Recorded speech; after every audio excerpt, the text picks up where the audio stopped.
네, 마켓 리더의 특급 전략입니다. 오늘은 처음으로 저희 방송을 통해서 인사드리는 분입니다. 자산운용업계 14년간 몸담으신 이 바이사이드 베테랑이신데요.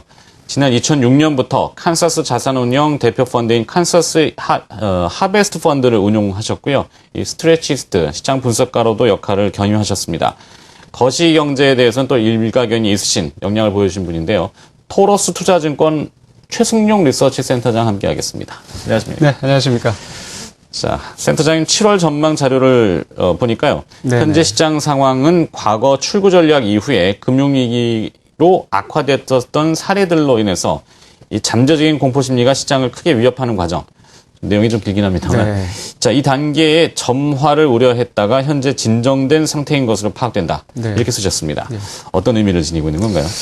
예, 양쪽 완화에 대한 미국의 우려가 시작된 게 이제 제가 보기에는 지난 5월 하순부터라고 생각되거든요. 근데 그때부터 시장은 한 3단계에 걸쳐서 지금에 이르렀다. 이렇게 지금 판단하고 있습니다. 표를 보시면서 제가 설명을 좀 드리도록 하겠습니다. 첫 번째 표를 보시면은 1단계는 그 5월 하순부터 6월 FOMC가 시작되기 전까지 벌어졌던 시간인데요. 코스피로는 2000에서 1900선으로 이제 슬금슬금 내려왔던 시기이고, 이때 주요 이유는 미국 양적 완화 축소에 대한 우려. 소위 다시 말씀드리면은 미국 연준이 국채나 MBS 매입을 줄일 수 있다라는 점에 실망하면서 1900포인트 선에 대한 테스트가 이루어지는 과정입니다. 이 과정에는 주식보다는 채권이 더 많이 떨어졌고요. 채권이 많이 올랐던 것에 대한 과도한 차익 심리가 이제 잔존하고 있는 상태였습니다. 두 번째가 이제 시장이 폭락했던 시기인데요. 1900선이 깨지고 주가가 1800 밑까지 이제 치달았던 시기인데, 바로 그 버냉키가 FOMC 회의에서 보다 구체적인 출구 전략에 대한 발언을 했던 시기입니다. 이것으로 인해서 각 투자자들이 양적 완화 축소가 아니고 오히려 이게 정책 금리로 올려가는 이른바 타이트닝을 해가는 과정이 아니냐라는 쪽으로 공포 심리가 나타났고요. 이런 것들이 전 세계 위험 자산을 전부 다 떨어뜨리는 과정으로 전개됐습니다. 마지막 세 번째 단계는 저희가 과거에 출구 전략을 했던 사례들을 조사해 보니까 출구 전략의 후유증이 나타나면서 아세안에 금융위기가 온다거나 IT 버블이 온다거나 아니면은 또 다른 금융위기를 가져왔던 그런 일종의 트라우마들이 있었거든요. 그래서 1800선에 대한 위협이 있으면서 또 신흥국 자산 이탈에 대한 걱정들, 중국 단기금리가 속등했던 부분들이 같이 고려되면서 소위 1800이 깨지고 PBR 1배라는 것들이 위협받는 그런 시기가 됐습니다. 그래서 그런 것들로 인해서 시장이 굉장히 많이 흔들렸던 이런 세 가지 단계로 좀 구별해 볼 수 있겠습니다. 자, 그렇다면 지금 이제 현재 상황은 어디에 있느냐, 이 분석이 좀 필요할 텐데요. 이를 판별하기 위해서 가장 중요하게 관찰해야 될 수단이 두 가지라고 봅니다. 한 가지는 미국 금리이고요. 두 번째는 신흥국 통화와 금리에 대한 관찰이 필요합니다. 미국 금리는 다름이 아니라 미국 출구 전략에 대한 시장 반응을 알아볼 수 있는 건데요.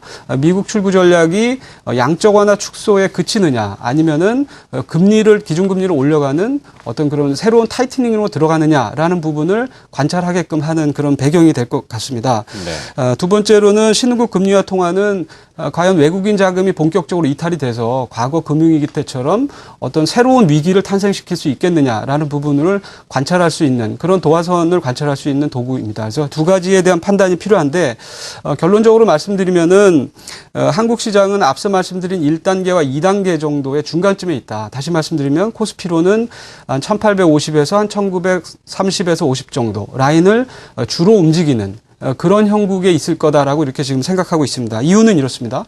앞서 말씀드린 미국 금리를 놓고 말씀드리면은 저희가 보기에 미국 금리는 10년 국채 수익률 기준으로 한 2.5에서 2.8% 수준에서 진정될 것으로 이렇게 판단하고 있고요. 조금 더 오른다 해도 3%를 넘기는 쉽지 않기 때문에 주식시장은 조금 올라간 미국 금리에 대해서 차츰 적응해가는 과정에 들어갈 거다, 이렇게 보입니다. 그림을 보시면서 미국 금리에 대해서 다시 한번 좀 설명을 드리도록 하겠습니다. 네. 보게 되실 그림은 그 미국 국채 10년짜리 수익률하고 미국의 정책금리, 기준금리 간의 수익률 차를 그린 스프레드 그림인데요.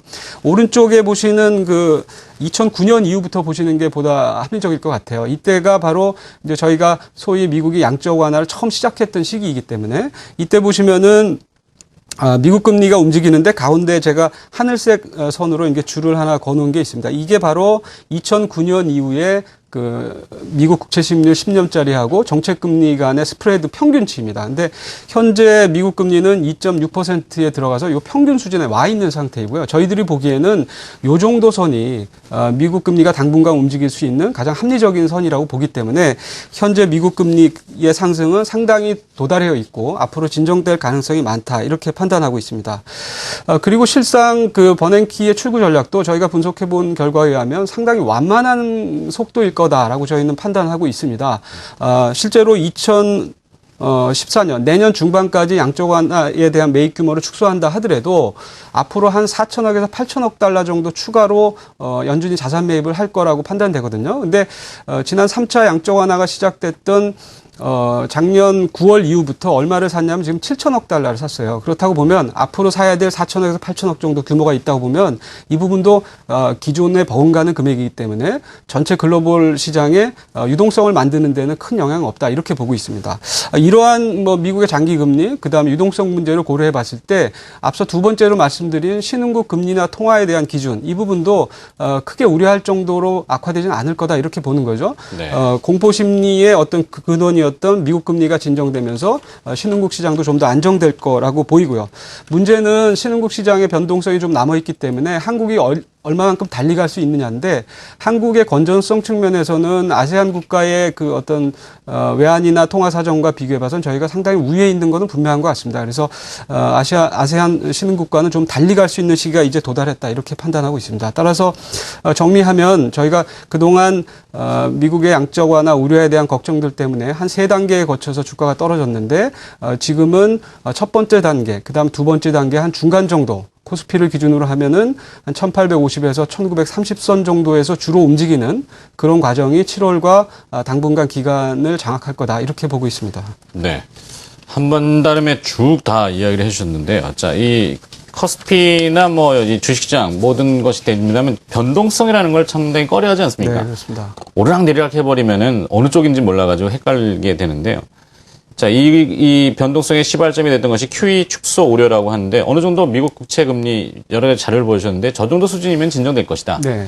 그러면 우리 시장도 좀 이 정도 수준 1800을 깨는 이런 시장이 아니라 이 정도 1826인데 어느 정도 수준에서 좀 진정 국면이 될 것이다. 이런 조건들이 충족이 되는 겁니다. 예, 앞서 말씀드린 대로 일정의 필요 조건은 충족이 되어 있다고 보고요. 다만 근데 저희가 몇 가지 짚어봐야 될 리스크는 있어요. 두 가지인데요.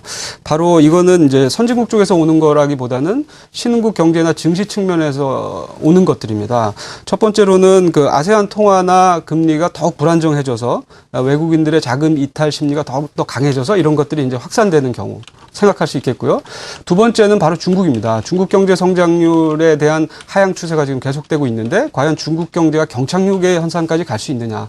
이런 두 가지가 리스크 요소입니다. 그래서 이 두 부분을 짚어봐야 저희가 그럼 1800 이상에서 좀 안정될 수 있느냐라는 부분들에 대한 결론이 지어질 수 있다고 봅니다.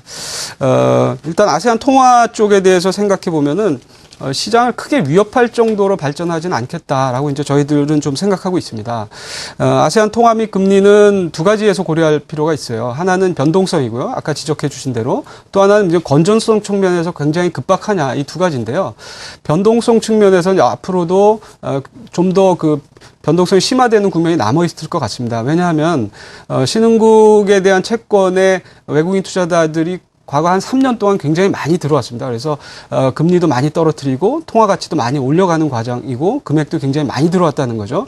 근데 이런 부분이 일정 부분 과도했던 채권에 대한 경계 심리가 있으면서 채권을 매각하고 싶어하는 심리는 자리 잡은 것 같습니다. 그래서 신흥국 시장에서의 채권 매각 심리, 그 통화에서 일정 부분 나올 수 있을 만한 그런 차익 실현 심리는 여전히 잔존하고 있기 때문에 신흥국 자산의 변동성은 여전히 있다 이렇게 봐야 될 것 같고요.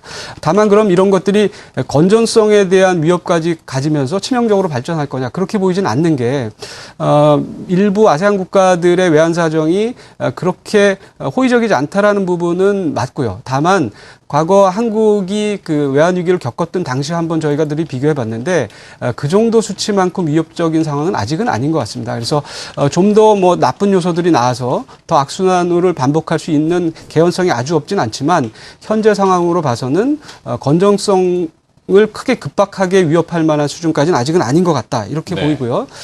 두 번째로는 이제 그 중국 문제인데요. 중국 경제 성장률 하향 추세가 계속되고 있기 때문에 인접한 한국으로서는 가장 답답하고 짐이 되는 요소이거든요.